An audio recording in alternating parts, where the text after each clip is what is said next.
Let's go.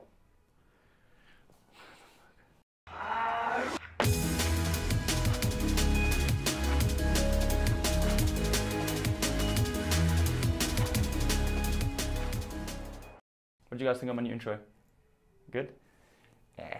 Now I know a lot of you are thinking that fitness is not really related to nutrition. And in a way, it is and it isn't.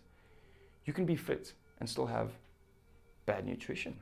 You could be eating bad foods, junk foods, but your body could still function at a decent level and you might be able to run really far without getting tired or recover really quick. Doesn't matter. But if your nutrition is on point, you're able to reach your goals quicker, you're able to track your progress easier, and you will definitely see changes in your body and changes in your training if you're eating right. And the same comes down to weight loss or weight gain. You need to know exactly what you're eating and how much of it if you want to manipulate your body. It's really that simple. Now the problem comes in when we talk about diets. The word diet actually just means what you eat every day. Now you got some crazy diets, your low carb, high fat, high protein, low everything, high everything, keto diets. Like, they all have one thing in common. They all restrict calories. So of course, you're going to lose weight if you're eating high fat, low carb, low fat, whatever it is. If you're eating less calories than what your body needs, you are going to lose weight. So that's why I don't believe in a certain type of diet. I believe in a balanced diet, getting in enough fats, enough protein, and enough carbs.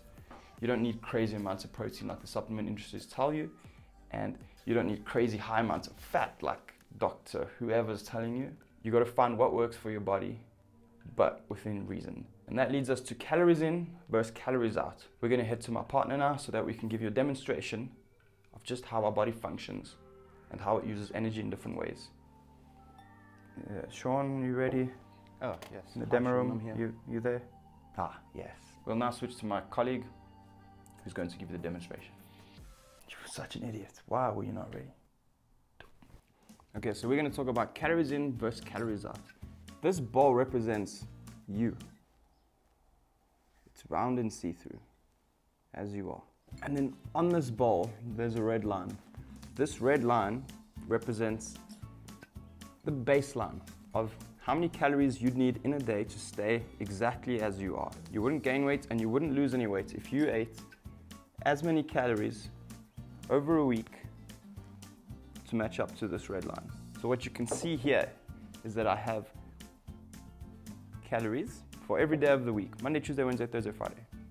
As you can see, on Monday you have reasonable amount of calories. Tuesday you have a little bit more, but nothing terrible. Wednesday, you go out and party, you drink a lot, that's a lot of calories. Getting close to that red line, and it's only Wednesday. Thursday, you're hungover, can't eat much, you've been throwing up, you can only get a little bit of calories in. Friday, you're kind of back to normal, a bit hungry because you were chundering the day before. And we almost perfectly match that red line. So that would mean if you ate like this every single week, you would not gain any weight, you'd not lose any weight, you'd stay where you are. Now what would happen if you were the type who is on a diet, but on a Thursday, they implement a cheat day? Let's take a look. So Monday comes around, eat up your calories. Tuesday, same thing, you're still good and clean on your diet. Wednesday, still happy, knowing tomorrow you have your cheat day. Cheat day comes, you go crazy, you eat whatever you want, you don't stop.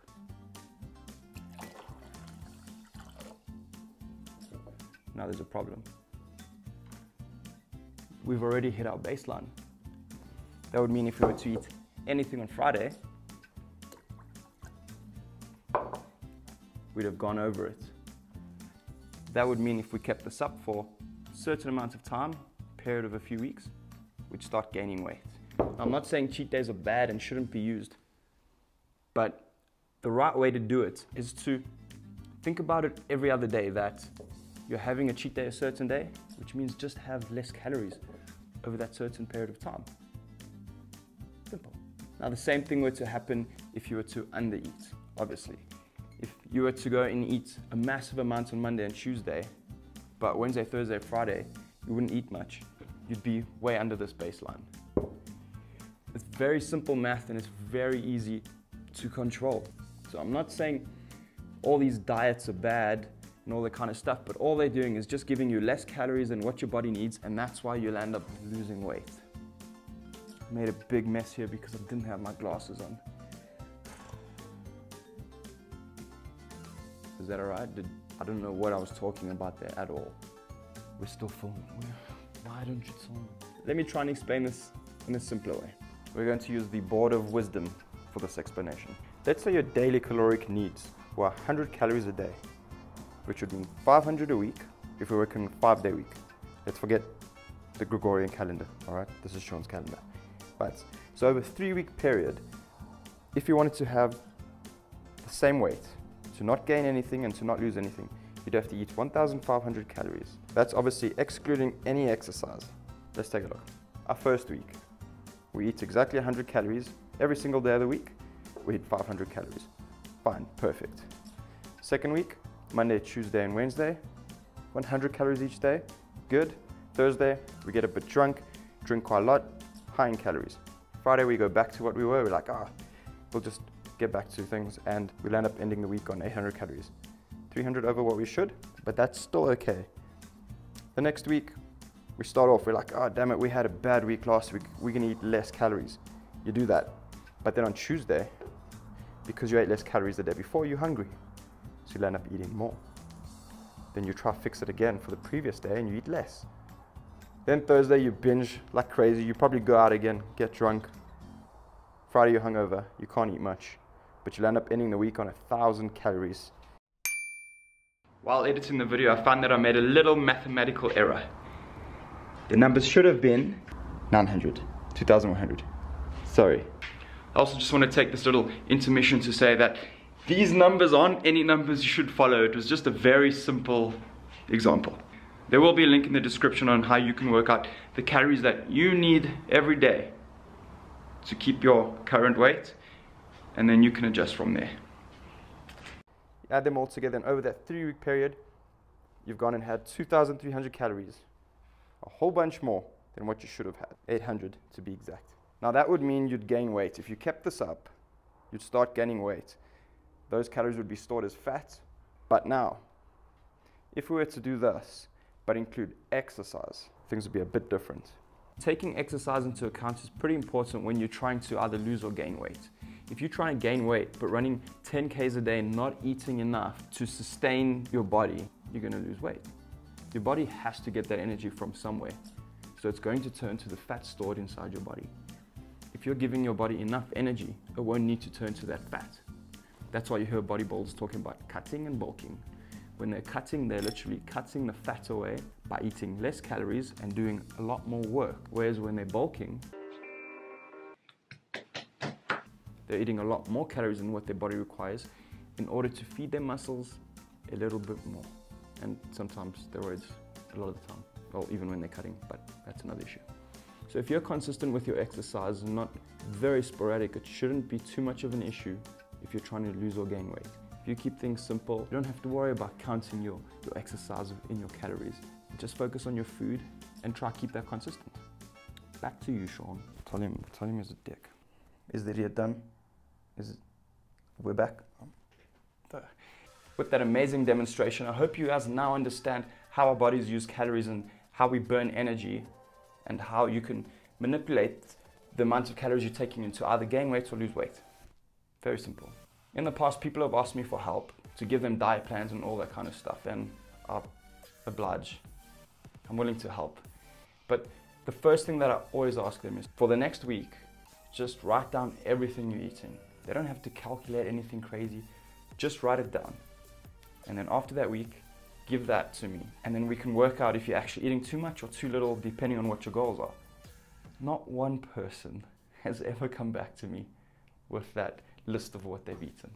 I think it's either they realize, there's actually a bit of work involved if you want to lose weight or gain weight. They realize they've been eating too much or too little. That's it. And obviously, if you want to see differences and changes in your body, you've got to put in a bit of work, a little bit of effort. And I promise you, over time, it becomes so much easier and it becomes a part of your daily life. What you want to get out of this is that you're not 100% strict on yourself and you're not counting every single calorie. You want to be able to look at foods and just know how many calories, or a rough estimate of how many calories make up those foods.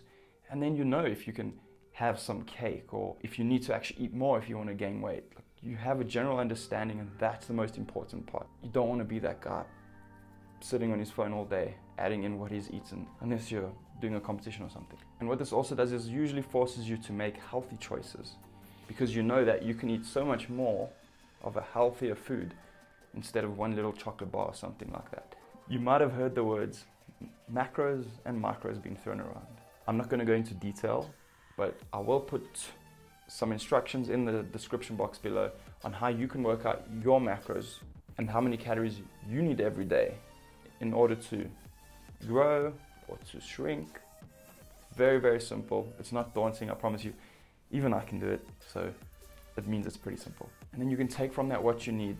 You'll be able to understand what you need to do to reach your goals. If you have any questions on nutrition or healthy eating or unhealthy eating, go ahead and ask it in the comments section below. And subscribe if you'd like to join in with the rest of the series of the fitness foundations. We are gonna get fucking fit, yes. And remember to use the hashtag fitness foundations on Instagram if you ever take some photos of fitness things that you've learnt while on this journey with us. As always, thank you guys so much for watching. I hope you learned something. If not, fuck. Remember, be nice to people.